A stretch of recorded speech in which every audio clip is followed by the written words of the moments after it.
Okay, so I want to talk about the shooting that happened in Texas. I really didn't want to get into it because it's already a sensitive subject.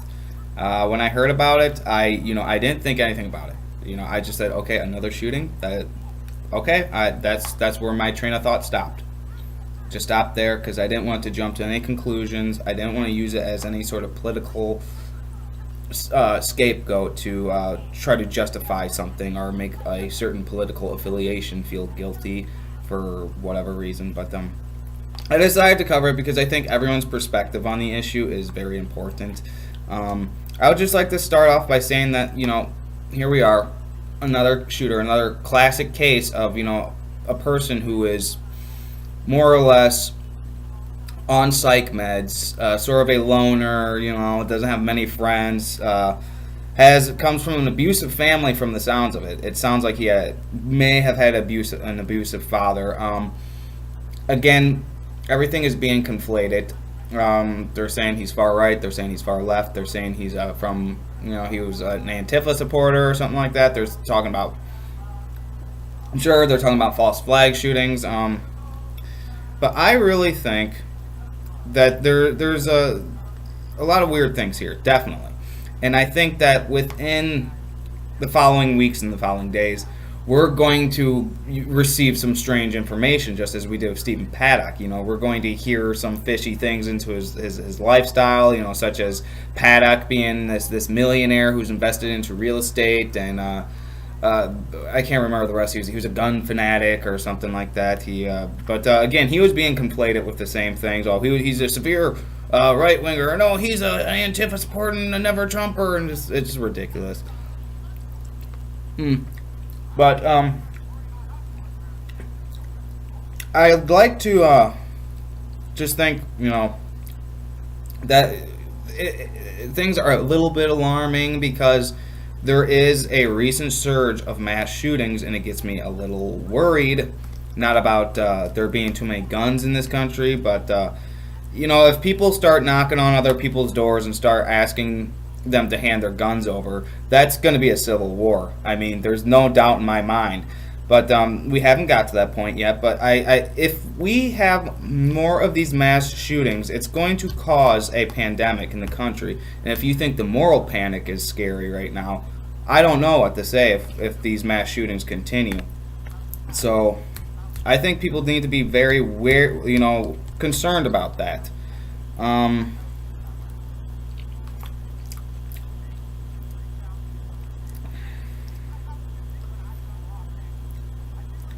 Another thing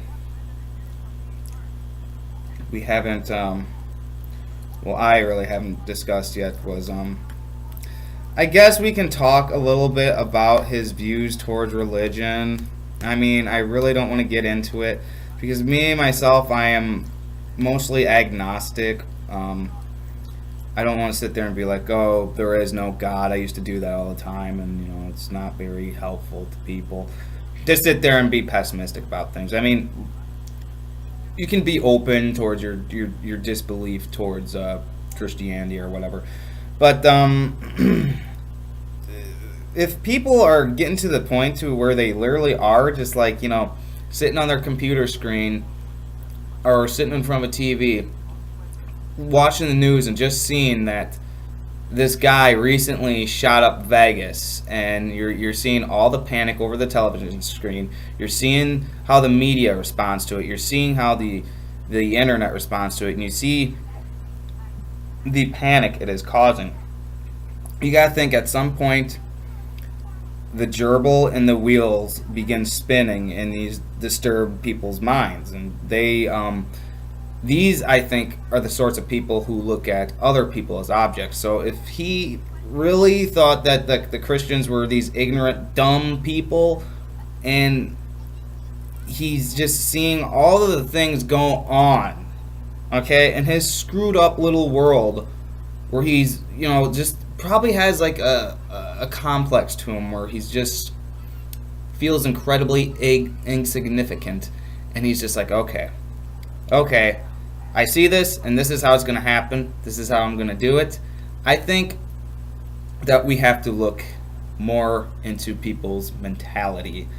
Again, this comes to my thoughts towards the pharmaceutical industry constantly medicating people.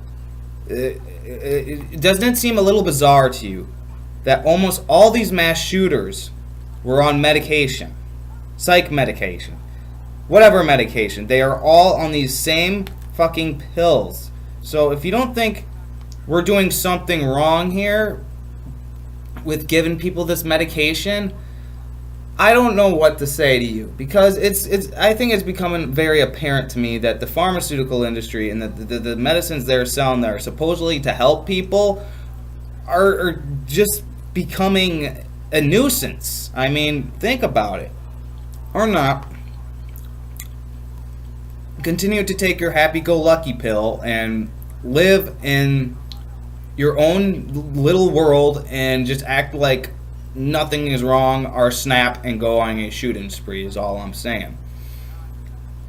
This is very weird, and I guarantee you we're going to hear weird information in the following days. Like, we're going to hear more bizarre fucking shit.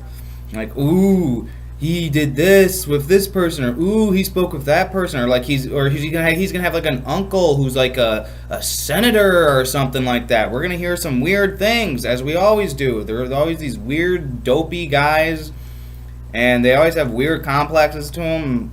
One was Paddock.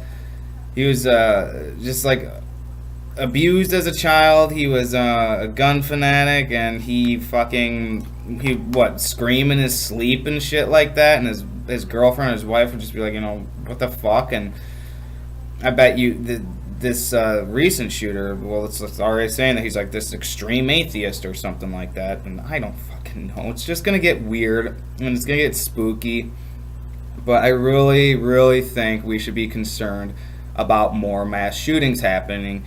And gun control, man, you got me on that one. I don't know what's going to stop people from going on mass shootings. Preferably, I like to say, get rid of the fucking medication, for starters. Be better people as a society. And, learn to love people instead of doping people like that's going to fix them. It doesn't. It doesn't. I know people who take antidepressants, and it just I can't even say or speak about it because it's incredibly fucking sad. But I definitely think, as a society, if this is all not being planned by the government or some weird deep state spooky thing that's going on, then I think the people need something we have to teach people how to live differently. It's a sad time right now, but we will focus our efforts someday. We will focus our efforts, and we will move forwards.